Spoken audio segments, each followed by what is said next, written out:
Avukatu missier ressaq protest ġudizzjarju kontra l-Unjen tal-Allima l-MUT u l-Unjen oħra l-Edukaturi il-UPE.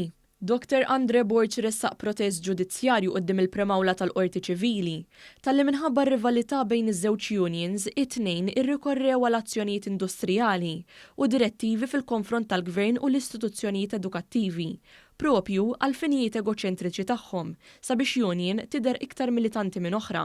L-avukat qal li kien jistenna li l-MUT u l-UPE kienu jiffukaw l-ilmenti tagħhom biss fuq dawk il-ftit istituzzjonijiet edukattivi li jista' jkun kien jonqoshom xi miżuri ta' konformità mal-protokolli u mhux jagħtu direttiva nazzjonali li jolqtu lill-iskejjel kollha. Fakkar li ħadd ma jaf lil ulied daqskemm jafuhom il-ġenituri tagħhom. Fil-protest ġudizzjarju ngħad li hemm tendenza li l-unions in kwistjoni jinqatgħu mir-realtajiet tal-ħajja u jaraw biss sa fejn jaqbel lilhom mingħajr ma jqisu l-impatt li l-azzjoni tagħhom jista' jkollu fuq il-progress akademiku tal-istudenti. Fil-protest ġudizzjarju l-avukat talab biex il-unions jifqu bl-atteġġjament militanti tagħhom.